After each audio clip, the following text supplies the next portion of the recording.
honest.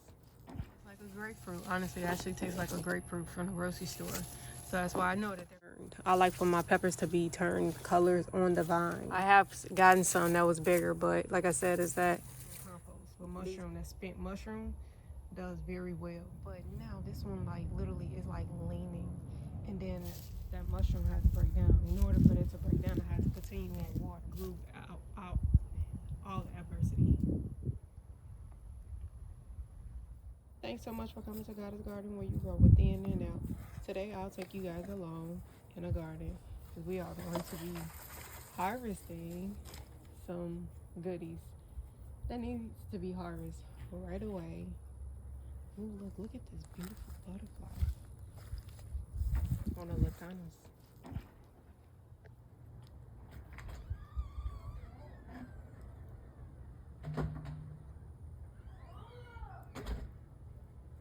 All right, so let me go through harvesting these peppers. Check out these grapefruit. I have already harvested one. It wasn't ready, but it still tastes like a grapefruit. Honestly, it actually tastes like a grapefruit from the grocery store. So that's why I know that they're picking them early. But I'm just gonna wait until those turn, until these turn, and it's supposed to be this color. So I'll wait. So right here, these are the sweet heat peppers. They didn't get so big, but I'm glad that they still produce, even though it was like super duper hot. This is a sweet heat pepper. They do get bigger, but I'm glad they still produce because of it was, we know we was in the triple digits. Like I got to the triple digits in my climate. So, and they're actually grown in grow bags. That's a sweet heat pepper. I don't think that they taste like super sweet. Probably at the beginning, and then at the end it tastes like kind of like a jalapeno pepper. They're very mild. Right here, this is the trifecta pepper, kind of like a bell pepper. They do get bigger, so I'm not gonna pick this. I'm gonna leave this one. I'm gonna leave all the ones that's not turned. I like for my peppers to be turned colors on the vine. I gotta actually plant this out. You see basil? This is like bone dry. Basil does not mind of it being dry, of the soil being dry. So basil is another plant that does not mind the heat. Oh shoot. Look at all these ants. I'm gonna have to get some for them, because they can be a problem.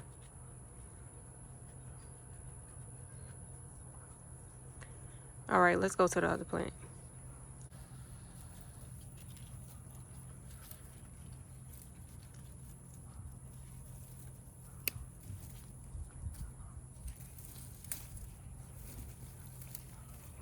I could just like literally twist it off. This one is I think it's oh no, that's a Megatron jalapeno. No, but this one is coming from here. So this one is same thing, Megatron. So these are the Megatrons jalapenos. They do get bigger. I have gotten some that was bigger, but like I said, is that these plants was like really like in the heat, and at that the bugs actually was around them. The bugs, I forgot what that kind of bug is. It's probably like spider mites. So I gotta make sure that I wash these off really good coming in the house. This is right here. This plant is so pretty. It's variegated, and it's called the candy cane chocolate cherry pepper, and it's so good. I won't say it's really good. It just tastes like a regular pepper, a regular sweet pepper. Myself, I like the ahi peppers because of it packs more flavor. Comment down below and tell me what's y'all favorite pepper, because of I'm really interested in growing flavorful peppers, that you can like really cook with. Megatron jalapeno. Just getting all the ones that's turning.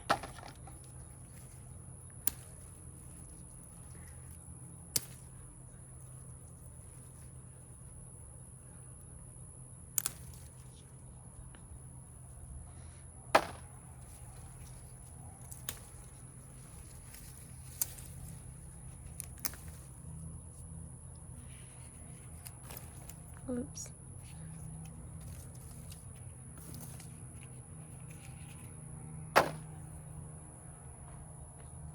Any more others? No. Check this out, y'all. These peppers over here looks really, really good. But I'm gonna take y'all somewhere else, and I'm gonna show y'all is that, man, some of them got real crunchy. Very crunchy. And guess what? They not alive. They are not alive. These over here actually got, these over here are okay. They're good. This is the, Jimmy Nardello. And this, I think this one is another Sweet Heat. But I had some of them in pots. I probably pulled that one over there. I haven't pulled this one over here.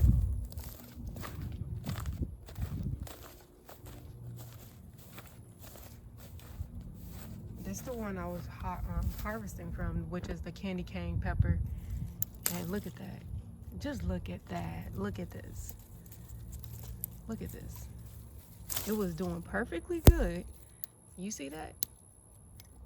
Crunchy. Crunchy. Yeah, it got really crunchy though. This is due to like our heat, you know, the heat. The triple digits.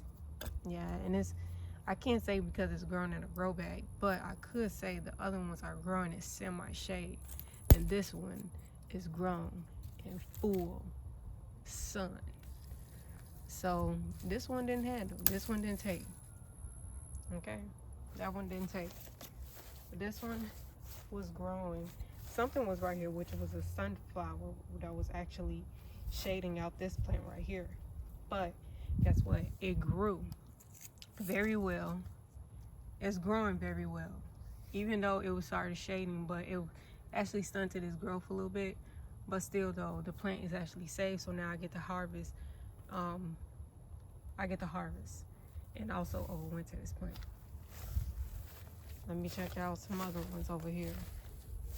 There were peppers over in this one, like this one right here. I chopped them, got super duper crunchy. Nothing was, well, it was sunflowers over here. It just didn't make it. Things don't make it.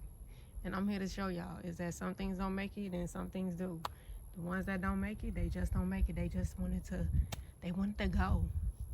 They wanted to go, and let them go. Okay? Just let them go. This one looked like it was trying to shimmer off, but oh shoot. I'm gonna break it down all the way down to the node, because right here it still have a lot of green right there. Wait, okay, it still has a lot of green right here. Actually turned into a tree-like type of material, but chopping it down from here, that's where it died back at. This one looked like it just died back because I had two in there. I didn't like that. So that one was a pepper that was planted from seed for me. A lot of the things that I was planted from seed actually didn't die that I planted from seed. But these are my beds over here that I transplanted. I transplanted a lot of things that's in here. Right here is a native. I just let these things just grow, you know. I did cover my brassicas because of, I do have, what do y'all call them? Oh, grasshoppers. I do have grasshoppers that do like to munch on these leaves. So, oh, that was another thing is that the grasshoppers was eating on the pepper leaves and everything like that. Decimated the plant. Ate on a lot of my citrus leaves also too. So, it is what it is. It's just nature. So, here's lemongrass right here. It's also beautiful now. I don't know what happened. As soon as I put it in the soil, it just didn't want to take. I got this one from the nursery. Some of the things I get from the nursery is just like a hit or miss. I don't know what's going on with the stuff I get from the nursery, but yeah, it just doesn't take very well. So that's why another reason why you should always grow from seed, because guess what? I'm not trying to go back to no dang on nursery. I'd rather just grow from seed. But these was tomatillos. So it didn't want to take, so whatever. I just put something else right here. I got more things I need to actually direct sow, which is my brassicas. These are tomatoes. I think these are tomatoes. They didn't want to take, I guess, but they're growing back at the bottom. So they're growing back at the bottom, which is all right. A lot of it does have to do with my soil that I mixed in, which is my mushroom mix. So I always say, I say do 50-50, 50% topsoil, 50% mushroom compost, because mushrooms literally, that mushroom, spent mushroom blocks, not mushroom compost, but mushroom, that spent mushroom does very well. I've done very well at that. Got watermelon growing. I really didn't have too much of a good watermelon season, but it is what it is. So got watermelon growing right there. Got some basil right here. Over here, let me hop over here to this one. I got the roselle, the Jamaican hibiscus, or the jamaica, whatever you want to call it. Got a lot of basil in here. This is my bed that I just like let things go. I let a lot of stuff go, but the bees love this. Like, yeah. This is the African basil. The bees love this stuff, and it literally can spread out. And shoot, I just let it spread out, because after the bees get done with it, I'm gonna actually just harvest the leaves off of there, and also propagate it, because of these doesn't have seeds. It's interesting. That's interesting, because everything has seeds. I like it was hybridized. These are melons. A lot of these melons, you see all of them melons? It's a lot of melons in there. It's a whole lot of them. These were grown from grocery store melons, and they're grown from a local grocery store melon, and those melons were so good. But I just threw the seeds out there, and I just like let it just go. So this is gonna be like the F2. So it is a hybrid. So this is that F2 hybrid. The other one was like when you say F1, that's the first year of this growing. This one is the second season of this growing. So this is the F2. So I'm gonna stabilize this hybrid melon, which this is not the first time. It's actually the second time, third. I have done it many times, and they always turn out to be really good. They always turn out to be really good. Over here, this is okra. Look at okra. Over here, this is asparagus. I got a lot of stuff growing right next to each other. You know, you want to be able to polyculture, that's what it's called. You know, plant many different cultivars in one area, not just one cultivar in the same area. Because guess what? Y'all asking for these bugs to come to feast on that one plant. Then I got my purple cabbage growing in here. It's a different variety. I got the seeds from Baker's Creek. It's a really pretty variety. Baker's Creek sells those really pretty ones. If you want something exotic, go to Baker's Creek. They're not the only one, because at the end of the day is that you can go on Etsy too. Oh look at my little wasp hive. I don't know if y'all can see it. Can y'all see it? I can't really tell because it's a glare in my phone. Oh yeah, y'all can see it. Okay. Yeah, there go my little wasps right here. They pretty awesome. I don't bother them, they don't bother me, period. And we got a good relationship, period. Over here, this is the hula hoop bed. I haven't even got to put in the rebar on there for they can have some type of stability with these hula hoops. Okay? But Some things didn't make it. The ones that didn't make it, they just didn't make it. So I did transplant some of the things that I do want them to grow. So far so good. Everything is good. You know, you just gotta come out here and just make sure that you water your newly seedlings. Make sure you water every day your newly seedlings in. And then here it goes. I got eggplant, brassicas right here growing. I think this is tatsoi. Yeah, this is tatsoi. A tatsoi. Got peppers in here. It's also got moringa had in here by the goldenrod. By the goldenrod. Got moringa right here growing in the goldenrod. It's so pretty. Then I have to put a lantana in here. They're so pretty. Lantanas are so pretty, and guess what? They are no fuss, no fuss, no fuss, no huss, no bus. They just grow without you doing anything to it. They drought tolerant, disease tolerant, all that good stuff, you know? This right here is a mess of marigold. The leaves on here is so good. It is really, really good. Gotta make sure that is no wasp hive in there, because last time it was one in there. So, all right, right here. This is my newly bed. This bed is doing a whole lean. I just watered these plants in, so they're getting their life together, okay? So they're getting their life together. So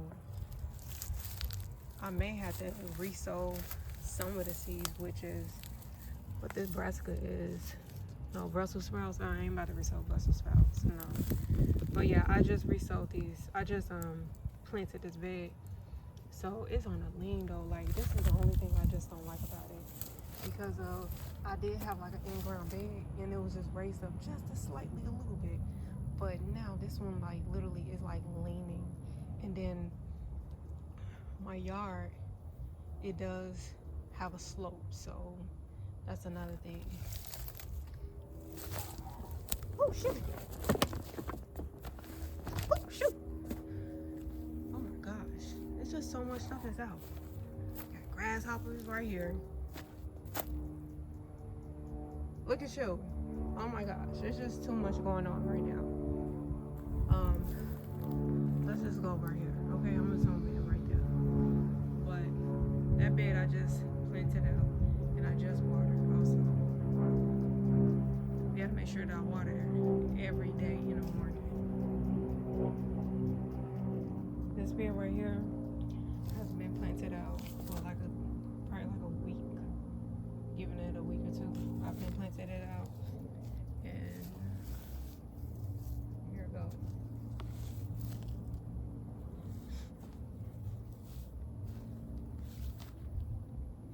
This one is still like a little bit of raised bed, but it's still in ground.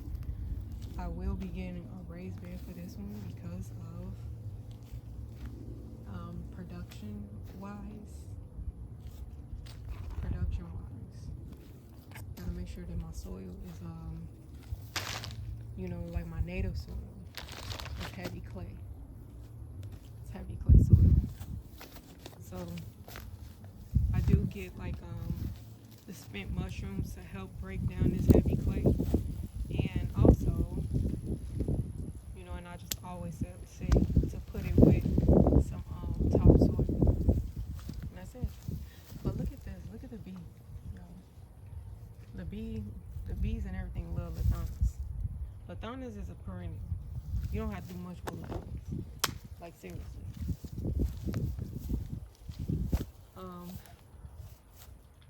Like a lot of stuff's supposed to be covered. Like I do know I'm supposed to be mulching, but I had to make sure that this mushroom compost, we spent mushrooms, all of that had to break down because it was hot. So I didn't want to put mulch over the top because of that mushroom had to break down. In order for it to break down, I had to continue on water. Just water every day. But other than that, my planting would be at risk. This plant I got from Baker's Creek, but it did grow back. but it was way bigger than that last one. It was so huge. It was like a tree, y'all. This one right here is just trying to help us out, you know, but it's alright. Gotta make sure that this plant is not trying to wither off again. Now, I feel like maybe because of my ratio of spent mushroom blocks, because I do supposed to wait into transplanting these plants into the soil, but it didn't work that way. So what I do, I just make sure that I water daily. Yeah, I just make sure I water daily, because you do not supposed to plant in fresh compost. You don't, because obviously you'll be with this. You will have this type of situation that goes on, which is some plants will try to wither off, but you got to make sure that you water every day. So that's what I did with the other beds. I made sure that I water every day. That's why they still survive. They will survive. Yeah. Okay. Now this is the okra. My okra. Y'all see this? I'm gonna let these go to seed. I have tried planting okra from seed. Some of them didn't do so well. Obviously, and the ones that are doing well, these are the ones that they self-seeded their own cells. So that was awesome. That's awesome. But the leaves are edible. I don't know if you guys know that the leaves are edible, and obviously the fruit is edible. The fruit is the pods. So yeah, I'm just gonna let them go to seed, and then I'm just gonna sprinkle them out. You know, this right here is a hot mess. My bed, my raised bed. But guess what? This is what I've been putting in there. Like literally all scraps and spent mushroom. Comprehend with this, y'all. Those been plants that literally look like they were just dead, decimated. They look like this. This one is decimated. Okay, this one literally is. I won't be surprised if it comes back from the root though. So, but this one was decimated. This one looked like this. But look at this. It grew back. Ugh, it got roaches in here. Ugh. This just make me creepy out. But guess what? This is his garden, so, and flies. Ugh, gross. I guess they help break down the compost. Okay. So, and this right here. Ugh. Okay, y'all. Let me hurry up. This right here is eggplant. Okay. I'll see that that's eggplant. I gotta get away from this bed because this just make me creeped out. Because this is just so gross. Bugs, flies, and roaches. Ooh, jeez, just nasty. But they help break down that compost, so I can't complain. Let nature do its thing. Okay? And that's what we're gonna let it do. But look at these leaves on this eggplant. Eggplant looking very healthy. I'm telling y'all, the bugs literally ate the eggplant down. It looked very, very dead looking, like seriously. But eggplant came back. So cheers to eggplant. I see you. Resilient. That's what it is. You come back, you hit back, and then back, bang. Look at it. Looking super duper. Beautiful. So beautiful. This one right here, I think this is like the burpee. Oh gosh, y'all, I don't comprehend it. Look at all these ants. Ew. I know that they help out with the soil. But ugh. As long as they ain't bothering me. Yeah, as long as they ain't not bothering me. Sometimes they do. They'll crawl on you and then sting you because these are red ants at that. But I got some for them though. Still, yeah, I got some for these red ants. This is the burpee. I guess like beefsteak tomatoes. So I'm going to be getting some beefsteak tomatoes. I haven't got anything from this one as of yet. But still, it still looks good. It still looks healthy, even though the bugs kind of like ate it down. It's alright though. They still come back. Still get healthy. I don't chop anything down. I I wouldn't say I don't chop anything down because I do chop them, but if it looks dead, if it is dead, then obviously I pull it. But obviously my plants, I do not pull the plants unless they are dead or they literally been decimated with bugs on there. But for the most part, they're going to always come back if they got bug damage. Now you got a resistant plant because guess what? It withstood all of the adversity that came through its way, and it just said, bang, I'm still here. I'm a seed. Y'all forgot that it was a seed, and it grew into something that was just so profoundly, outstandingly, that grew out all the adversity. You know, I'm trying to make this stuff up from the dome, but let's move on. But these are my peppers over here. These are all grown in grow bags. I need to direct sow some stuff though. Oh yeah, let me show y'all something else, y'all. I don't want to get too close over here because it got ants right here. All right, y'all see those? Those are the collars right there. Those are cabbage collars right there. The bugs did get to them and ate it down. Like literally, it ate it really down. But guess what? It stood the adversity and it still grew up to be so wonderful, so high vibrational, beautiful. And guess what? Can't tell it nothing. Can't tell it nothing. That's how you're supposed to be in life though. Adversity hits, like whatever. You just, it's the way how you have to react to it. You may have some type of adversity in your life. You may be going through something in your life, but just the way how you react to it. So be like these plants, y'all. Or if you can't be like the plant, because there is levels to it. There is levels to it. Because the only way out is within. You gotta go within. You gotta do your inner work. You gotta heal yourself through your inner work.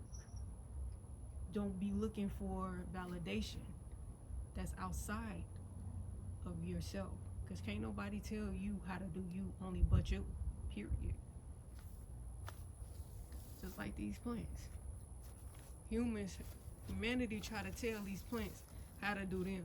Oh yeah, you can't withstand these bugs, so they're gonna pull it. Right? Or they chop it down. You can't withstand these bugs, so they do it. They only projecting because that's how they feel about themselves. But obviously, that's the way how sometimes is that humanity is with other people also. They project their dirty energy upon another individual. Don't allow that. Don't allow it. You just put it through your head is that, oh yeah, they're just projecting their energy. They're trying to project their energy upon that individual. But that ain't got nothing to do with you. So you keep pushing through life. You just gotta keep pushing through life. That ain't got nothing to do with you. You on your healing journey, period. You then smashed out everything all adversity that came your way, period. So when people try to project, that's them. And let them project their energy upon their own self, period. Like I said, is that be like these plants. Do your inner work, y'all. Don't let these people project their adversity, their energy upon them. Upon you, or whatever the case is. It's not worth it of getting mad or angry. Don't take it personal. Don't take it personal. No, don't take it personal. Don't take nothing personal. That's them. Don't take none personal because, like I said, these individuals they need some inner healing that they need to do their own self. Some choose don't want to heal. and that's their choice. But guess what? That's when you cut them off, period. Friends, family, whatever you want to call these people, because guess what? You just got to cut off things you got to cut off people, places, and things that doesn't have no servitude for yourself of your healing journey, period. All right, let me just close out this video. Make sure that y'all have a wonderful, abundantly beautiful, high vibrational good day. Peace.